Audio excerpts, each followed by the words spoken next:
Hi everyone. सो भाई ये second part है जो मैंने सुबह वाली जो क्लास डाली है उसके बाद यानी सेकंड पार्ट जो है हम कर रहे हैं। फर्स्ट वाले में जो मेथड्स वगैरह थे या टाइप्स ऑफ इकोनॉमिक्स जो है normative economics positive economics important है भाई। वहाँ से जो है कुछ टर्म्स वगैरह पूछी जा सकती हैं, तो वो वाले टॉपिक्स भी अपने अच्छे से कर लो। ठीक है। सो अब करते हैं स्टार्ट, यानी जो टॉपिक है हमारा इंपॉर्टेंट टॉपिक है और सिलेबस में मेंशन भी है ये वाला टॉपिक। कौन से वाला? Production possibility curve. तो इसमें भाई क्या है, बिल्कुल डायग्राम में इंपॉर्टेंट चीज़ डाल दी है और वो मैं आपको फटाफट बता दूंगी, और ज़्यादा इसमें कुछ भी नहीं करना। अगर क्वेश्चन यहाँ से आएगा तो जो मैं बता रही हूँ ना सिर्फ वो कर लेना, फालतू कुछ भी एक्स्ट्रा करने की जरूरत नहीं है। बस एक ही डायग्राम करना है आपको इस वाले टॉपिक में। तो भाई प्रोडक्शन पॉसिबिलिटी कर्व यानी उत्पादन संभावना वक्र क्या होता है? क्या होता है कि ये डिफरेंट पॉसिबल जो दो गुड्स होते हैं ना उनके डिफरेंट कॉम्बिनेशंस जो होते हैं ना ये उसको दिखाता है। कैसे दिखाता है कि जो रिसोर्सेज हैं या जो टेक्नोलॉजी है भाई उनका यूज करके कैसे डिफरेंट कॉम्बिनेशंस बना रहे हैं दो गुड्स का। अब वो नीचे डायग्राम में बता दूंगी कि कैसे होता है। ये हमारा डायग्राम है। अब इसमें आप देख सकते हो कि कैसे दो गुड्स का कॉम्बिनेशन बन रहा है। डिफरेंट जो पॉसिबल कॉम्बिनेशन वो कैसे बन रहा है। फॉर एग्जाम्पल यहाँ पे दे रखा है वीट और यहाँ पे दे रखी है क्लॉथ। सो अब आपको इस टेबल में क्या दिखने को मिल रहा है? क्या दिख रहा है कि 100, देखो वीट का जो है कितना है 100 है, तो क्लॉथ कितना है 0 है। तो फिर वीट की जो वैल्यू है यानी जो है कितने केजी है या वो है, तो वो क्या हो रहा है भाई डिक्रीज हो रहा है, यानी 100 से हो गया 90। और जो क्लॉथ है वो भाई 0 से होके 1 यानी इंक्रीज हो गया। देन उसके बाद आपको क्या चेंज दिख रहा है, फिर जो है वीट और ज्यादा कम हो गया, इतने केजी जो है फिर से कम हो गया। तो ये कम हो रहा है और जो क्लॉथ है वो क्या हो रहा है भाई इंक्रीज हो रहा है। यही आपको ई तक यानी ए से लेके ई तक आपको क्या दिखने को मिल रहा है कि जो वेट यानी जो केजी है पर केजी वगैरह जो भी है वो उसकी वेट की जो वैल्यू है यानी जो वो क्या है डिक्रीज हो रही है। क्या है डिक्रीज हो रही है और नीचे 0 तक आ रही है। बट जो क्लॉथ है वो क्या हो रहे हैं भाई इंक्रीज हो रहे हैं। इसमें आपको ये नहीं देखना कि वेट और जो क्लॉथ है उसका क्या बीच में क्या रिलेशन है, वो नहीं देखना भाई। वो ये सिर्फ आपको एग्जाम्पल बताया गया है। आप यहाँ पे कुछ भी एग्जाम्पल ले सकते हो, यानी यहाँ पे आप राइस भी ले सकते हो, क्लॉथ की जगह आप राइस भी ले सकते हो। ठीक है। तो आप कुछ भी एग्जाम्पल में ले सकते हो, बट आपको सिर्फ देखना क्या है कि वीट की जो वैल्यू है यानी वो क्या हो रही है डिक्रीज हो रही है। क्या है डिक्रीज हो रही है और 0 तक आ रही है। तो वीट की डिक्रीज हो रही है तो क्लॉथ की क्या होती जा रही है इंक्रीज होती जा रही है। मीन्स दो गुड्स है और दोनों गुड्स के डिफरेंट पॉसिबल कॉम्बिनेशन जो है दिखा रखे हैं। और इनमें कैसे दिखा रखे हैं, रिसोर्सेज और टेक्नोलॉजी का यूज करके डिफरेंट पॉसिबल कॉम्बिनेशन बनाए जाते हैं। अब ये बनाया गया है डायग्राम। यहाँ पे वेट की जो है वो ले लिया, यहाँ पे क्लॉथ्स ले लिया, दो गुड्स हो गए। अब सबसे पहले यहाँ पे देखो जो वेट है यहाँ पे क्या है 100 पे है, बट जो क्लॉथ है वो कहाँ 0 पे है, तो हो गया ये वाला। सेकंड देखो ये 90 पे आ गया, ये क्या आ गया 90 पे आ गया। बट जो इसकी है यानी क्लॉथ की है वो कितने पे है 1 पे है, तो ये बन रहा है कॉम्बिनेशन। उसके बाद ये 70 पे है, तो क्लॉथ कितने वेट 70 पे है तो क्लॉथ कितने पे है 2 पे है। देन उसके बाद ये 40 पे है वेट, तो कॉम्बिनेशन में क्या बन रहा है सेकंड गुड्स का क्लॉथ कितने पे है 3 पे है। देन उसके बाद क्या है ये 0 पे है तो ये कितने पे है 4 पे है। तो ये क्या बन रही है, दो गुड्स है वेट एंड क्लॉथ दोनों का कॉम्बिनेशन बनाया गया है। और ये कॉम्बिनेशन क्या बन रहा है कि वेट जो है वो क्या हो रहे हैं भाई कम हो रहे हैं। क्या हो रहे हैं कम हो रहे हैं यानी डिक्रीज हो रहे हैं। बट जो क्लॉथ है वो क्या हो रहे हैं इंक्रीज हो रहे हैं। तो इससे ये कौन सा कर्व बन रहा है, ये बन रहा है भाई पीपीसी, प्रोडक्शन पॉसिबिलिटी कर्व। क्या बन रहा है प्रोडक्शन पॉसिबिलिटी कर्व। और इस ये कर्व कैसे है डाउनवर्ड स्लोप। इसका जो स्लोप है ये इंपॉर्टेंट है भाई। ये इसकी जो कैरेक्टरिस्टिक्स जो फीचर्स पूछी जा सकती है ना यही पूछी जाती है कि इसका जो स्लोप है आपसे पूछ लिया जाएगा कि पीपीसी का जो स्लोप है वो क्या है, उसका जो ढलान है वो कैसा है। वो कैसा है डाउनवर्ड है, नीचे की ओर है। दिख रहा है ना इस डायग्राम में हमने देखा है ना कैसे ए से फिर बी पे आ रहा है फिर सी पे आ रहा है फिर डी पे और फिर लास्ट में ई पे, ये वाला। तो ये कौन सा स्लोप है, यहाँ पे मैं स्टार मार्क कर देती हूँ। ये जो स्लोप है डाउनवर्ड है। हुआ इतना क्लियर? इसमें एक चीज और आती है, दूसरी चीज क्या है कि डिफरेंट पॉसिबल कॉम्बिनेशन से जो है ये बन रहा है रिसोर्सेज का यूज हो रहा है। बट जो रिसोर्सेज है वो क्या है लिमिटेड है, सीमित है। संसाधन जो है वो सीमित है। और जो रिसोर्सेज जो गिवन है या जो टेक्नोलॉजी गिवन है उनका एफिशिएंटली से यूज करके जो है इन डिफरेंट पॉसिबल कॉम्बिनेशन जो गुड्स हैं दो इनका बनाया जा रहा है। बट टेक्नोलॉजी इसमें क्या दी गई है, कांस्टेंट क्यों दी गई है? ये वाला पॉइंट आपको बताना है कि जो टेक्नोलॉजी है कांस्टेंट रहती है या नहीं रहती है। ठीक है। इसमें ये वाला पॉइंट देखना है टेक्नोलॉजी का। तो टेक्नोलॉजी भाई कांस्टेंट रहती है बट जो रिसोर्सेज है वो लिमिटेड है, वो स्केर्सिटी उसकी होती रहती है। अब इसमें इसको बोल देते हैं जो टू गुड्स के डिफरेंट कॉम्बिनेशंस जो है ना, जिसमें ये दिखा रखा है एक गुड्स कम हो रहा है, दूसरा क्या है ज्यादा हो रहा है, तो उस लाइन को क्या बोलते हैं, ट्रांसफॉर्मेशन लाइन भी बोल सकते हैं, यानी परिवर्तन रेखा भी बोल सकते हैं। ये दूसरा नाम है इसका, क्या है, परिवर्तन रेखा। उसके बाद क्या है, दूसरी ये जो है डाउनवर्ड वाली क्या है, इसकी फर्स्ट फीचर है। उसके बाद सेकंड फीचर क्या है भाई इसकी, कि कनकेव टू अपॉर्चुनिटी कॉस्ट, कि ये जो है कौन सा कर्व है, कनकेव है, कन्वेक्स नहीं है, कौन सा है, कनकेव। ये दोनों फीचर्स वही पूछी जा सकती है अगर इस कंसेप्ट में से क्वेश्चन आया तो, इंपॉर्टेंट है। तो इसमें अपॉर्चुनिटी कॉस्ट भाई वो क्या होती है, ये तो बहुत बार एग्जाम में पूछी जाती है। क्या पूछी जाती है, अपॉर्चुनिटी कॉस्ट।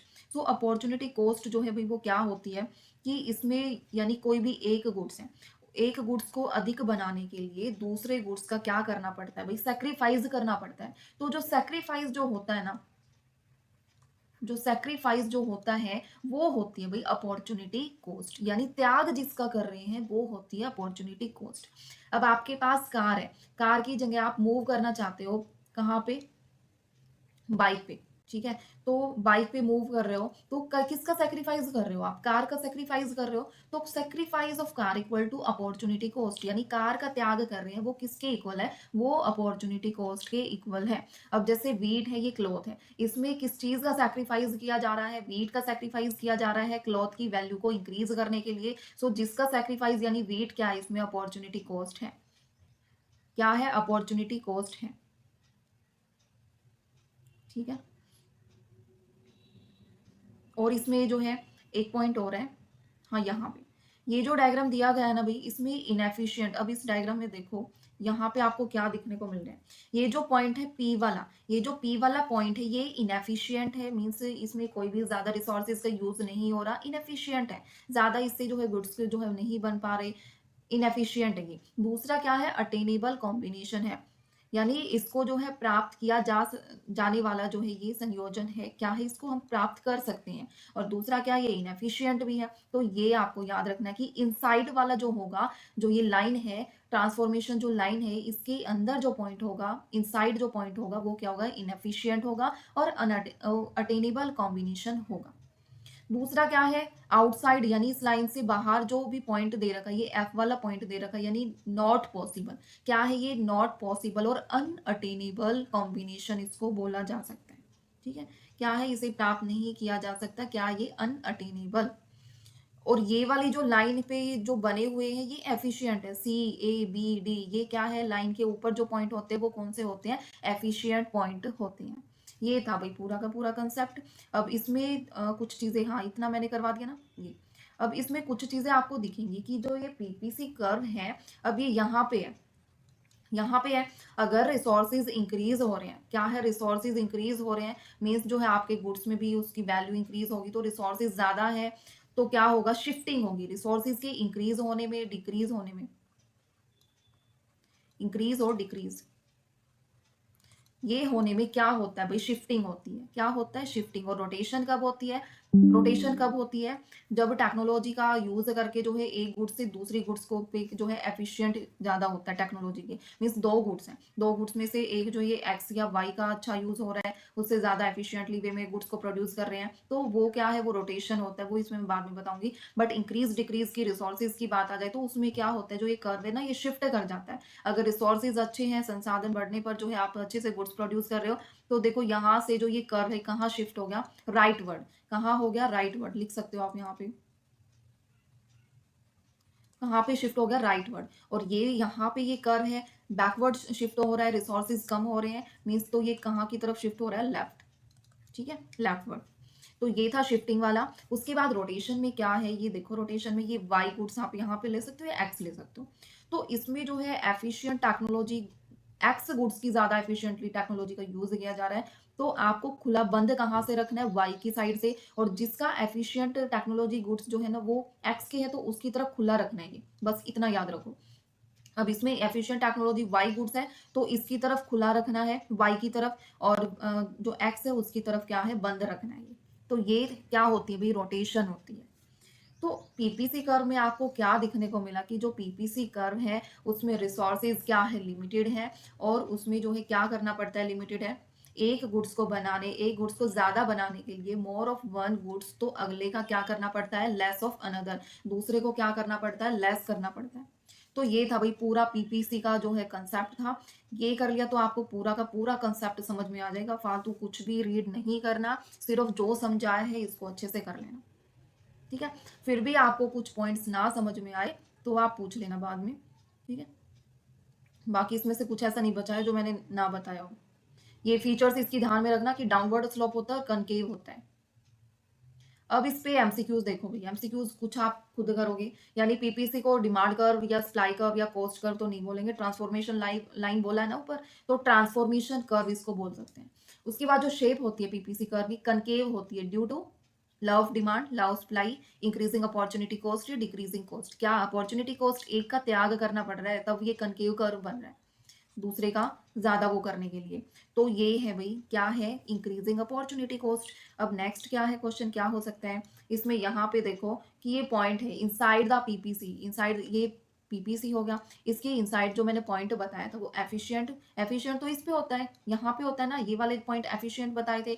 इनएफिशिएंट कौन से पॉइंट बताए थे मैंने, कौन से बताए थे, ये वाला, इनएफिशिएंट यूज ऑफ रिसोर्सेज, यानी जो है बी इसका जवाब सही हो जाएगा, inefficient use of resources, maximum production या इम्पॉसिबल कॉम्बिनेशन, ये इसके आंसर नहीं होंगे। अब आउटवर्ड शिफ्ट ऑफ पीपीसी, क्या है आउटवर्ड, ये पीपीसी है, शिफ्टिंग की बात हो रही है तो शिफ्टिंग में ये है पीपीसी। तो इसमें शिफ्टिंग मैंने क्या बताया था, राइट वर्ड और लेफ्ट वर्ड शिफ्ट हो जाते हैं, और रोटेशन किसमें था, टेक्नोलॉजी का, उसमें खुलने वाली चीजें होती हैं, वो रोटेशन वाला है। तो इसमें देखो शिफ्ट वाली बात हो रही है, आउटवर्ड शिफ्ट ऑफ पीपीसी, बाहर की तरफ शिफ्ट हो रहा है, मीन्स रिसोर्सेज क्या है, डिक्रीज हो रहे हैं, इकोनॉमिक ग्रोथ हो रही है, इनएफिशिएंसी, अनएम्प्लॉयमेंट, तीनों पॉइंट ही क्या है, नेगेटिव है, ये दोनों, और ये डिक्रीज वाला। सो इकोनॉमिक ग्रोथ का मतलब ही क्या है कि रिसोर्सेज क्या हो रहे हैं, इंक्रीज हो रहे हैं, तो ये कहाँ की तरफ शिफ्ट कर जाएगी, राइट वर्ड शिफ्ट कर जाएगी, यानी आउटवर्ड। बैकवर्ड आउटवर्ड भी आप बोल सकते हो, लेफ्टवर्ड राइटवर्ड की जगह। ये हुआ भी कुछ क्वेश्चन क्लियर, ठीक है।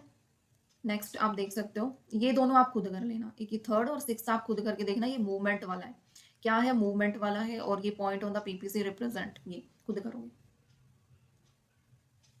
अब आ जाते हैं दो ये इंपॉर्टेंट चीजें भाई, यहां से ये पूछ लिया जाता है एग्जाम में, अपॉर्चुनिटी कॉस्ट तो बहुत बार पूछा जाता है, तो अब इन दोनों के बीच में ये डिफरेंस बता देती हूँ कि क्या डिफरेंस होता है दोनों के बीच में। एक है अपॉर्चुनिटी कॉस्ट, दूसरा क्या है, मार्जिनल अपॉर्चुनिटी कॉस्ट।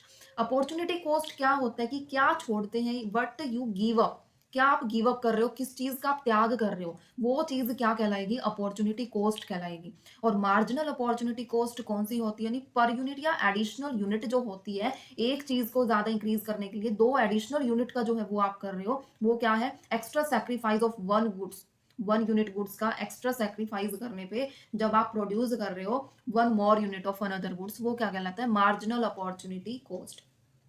यहाँ पे गिवन है, पहले ये देख लेते हैं अपॉर्चुनिटी कॉस्ट। तो अपॉर्चुनिटी कॉस्ट में भाई क्या है, त्याग करे अवसर लागत जिसे बोला गया है हिंदी में, यानी कॉस्ट कौन सी, जो next best alternative sacrificed. Exam में भाई ये पॉइंट यूं का यूं उठा के दे देंगे, और आपको बस पता होना चाहिए कि अपॉर्चुनिटी कॉस्ट क्या होती है, कि वो होती है नेक्स्ट बेस्ट ऑल्टरनेटिव सैक्रिफाइस्ड, यानी दूसरे सर्वोत्तम विकल्प का त्याग की जो लागत होती है ना, वो होती है अपॉर्चुनिटी कॉस्ट। फॉर एग्जाम्पल, आप जो है बुक खरीदने के लिए आप मूवी का क्या कर रहे हो, गिव अप कर रहे हो, सैक्रिफाइस कर रहे हो, त्याग कर रहे हो, तो वो मूवी क्या है, इसमें मूवी जो है वो क्या है, इसमें अपॉर्चुनिटी कॉस्ट है, ठीक है, क्या है, अपॉर्चुनिटी कॉस्ट है।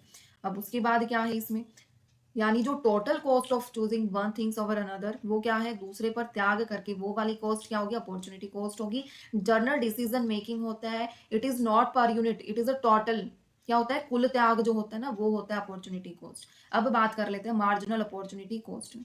मार्जिनल अपॉर्चुनिटी कॉस्ट आपको ध्यान में रखनी है, पर यूनिट और एडिशनल आ जाए ना तो वो मार्जिनल अपॉर्चुनिटी कॉस्ट है, और खाली आपको दिखे कि नेक्स्ट बेस्ट ऑल्टरनेटिव सैक्रिफाइस्ड, वो क्या होगा भाई, अपॉर्चुनिटी कॉस्ट, यानी दूसरे सर्वोत्तम विकल्प का त्याग की लागत।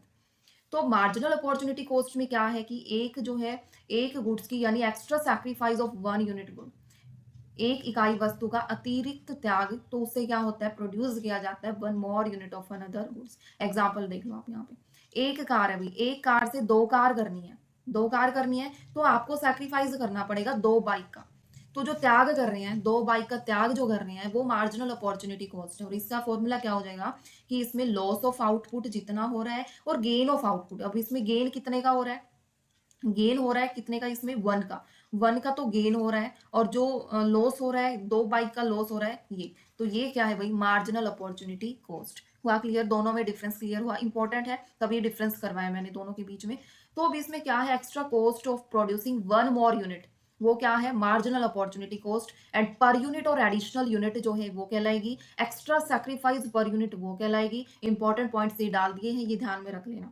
अब इसमें क्या है इन शॉर्ट में कि क्या है, एग्जाम में क्या पूछा जाएगा कि एक्स्ट्रा सैक्रिफाइस पर एडिशनल यूनिट क्या कहलाएगा, मार्जिनल अपॉर्चुनिटी कॉस्ट, यानी प्रति अतिरिक्त इकाई का त्याग। और अपॉर्चुनिटी कॉस्ट कौन सा होगा, total sacrifice of next best alternative, यानी दूसरे सर्वोत्तम विकल्प का कुल त्याग।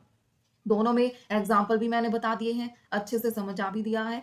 अब आपको कोई भी प्रॉब्लम हो तो फिर पूछ लेना। अब इसमें देखो एमसीक्यूज में देखो कि अपॉर्चुनिटी कॉस्ट क्या है, सीधा डायरेक्ट यही क्वेश्चन आएगा कि कॉस्ट ऑफ बेस्ट जो है ऑल्टरनेटिव, ये वाला डायरेक्ट यही ऑल्टरनेटिव आते ही, विकल्प आते ही ये अपॉर्चुनिटी कॉस्ट है।